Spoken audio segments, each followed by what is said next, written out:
Good morning, all of you. This is Veenu, Assistant Professor, Department of Psychology, MM Mahila College, Veer Kunwar Singh university, आरा। आज हम continue करेंगे types of epilepsy को। Types of epilepsy के बारे में हम पहले भी पढ़ चुके हैं। इससे पहले वाला जो वीडियो था उसमें हमने पढ़ा था टाइप्स ऑफ एपिलेप्सी के, एपिलेप्सी कितने प्रकार की होती है। एपिलेप्सी के टाइप्स को सीजर्स के आधार पर क्लासीफाई किया गया कि जितने तरह के सीजर्स होते हैं उन्हीं के आधार पर बताया गया कि इतने तरह की ही एपिलेप्सी होती है। हमने डिस्कस कर चुके थे पहले वाले वीडियो में कि पार्शियल सीजर क्या होते हैं। पार्शियल सीजर के दो टाइप होते हैं, complex partial seizure, simple partial seizure. Simple partial seizure हमने पढ़ा था क्या होता है, कॉम्प्लेक्स पार्शियल सीजर कर चुके थे, जर्नलाइज्ड सीजर हम कर चुके थे।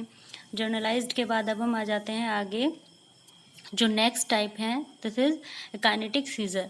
Kinetic seizure are those seizure which seen only in children. जो काइनेटिक सीजर्स हैं वो साधारण तौर पर बच्चों में ही पाए जाते हैं, चिल्ड्रन में पाए जाते हैं। और इनमें क्या होता है कि विदाउट एनी वार्निंग, किसी भी चेतावनी के बिना, मतलब पहले से ऐसा कोई वार्निंग, कोई साइन, कोई सिम्टम दिखाई नहीं देता है, और जो बच्चा होता है वो एकदम से कोलैप्स होकर के, मतलब कोलैप्स हो जाना मतलब कि ढह जाना, यानी कि वो एकदम से गिर पड़ता है, गिर जाता है सडनली, अचानक से। कुछ वार्निंग, कोई सिम्टम पहले कुछ नज़र नहीं आता है, अचानक से वो फेंट हो जाता है, ज़मीन पर गिर जाता है। The seizure are often very short duration and the child may get up after only a few second. इन सीजर्स का जो ड्यूरेशन होता है वो भी शॉर्ट होता है, और जैसे बच्चा एक बार गिर गया तो कुछ सेकेंड के बाद वो अपने आप ही खड़ा भी हो जाता है, उठ जाता है। This is called a kinetic seizure. Next is myoclonic spasm.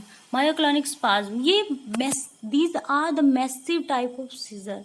इनमें होता ये है, जो मायोक्लोनिक स्पाज्म जो होता है, इस तरह के जो सीजर्स होते हैं वो बेसिकली स्टार्ट होते हैं रोने से। यानी कि जिस व्यक्ति को इस तरह के सीजर्स आते हैं वो व्यक्ति जो है पहले रोना स्टार्ट करता है, वो रोता है।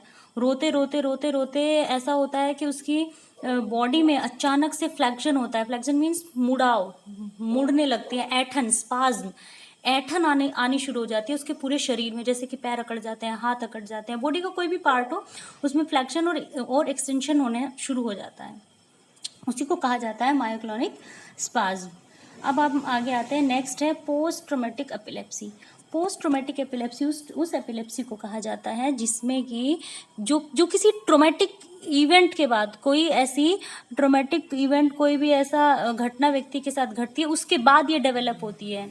जैसे कि मेजरली देखा गया है कि जो हेड इंजरी होती है, अगर ट्रोमेटिक या सीवियर हेड इंजरी जो हुई है, तो हेड इंजरी के बाद से व्यक्ति को सीजर्स आने शुरू हो जाते हैं। इन्हीं को पोस्ट ट्रोमेटिक एपिलेप्सी कहा जाता है। तो पोस्ट ट्रोमेटिक एपिलेप्सी में 10% severe close head injury wound और 40% पेनिट्रेटिंग हेड इंजरीज जो है वो रिस्पॉन्सिबल होती है। यानी कि 10% केसेस में तो जो एपिलेप्टिक सीजर्स आते हैं वो सीवियर क्लोज हेड इंजरी की वजह से आते हैं, और 40% पेशेंट्स में पेनिट्रेटिंग हेड इंजरी के कारण व्यक्ति में सीजर्स की प्रॉब्लम डेवलप हो जाती है, एपिलेप्टिक सीजर्स आने स्टार्ट हो जाते हैं।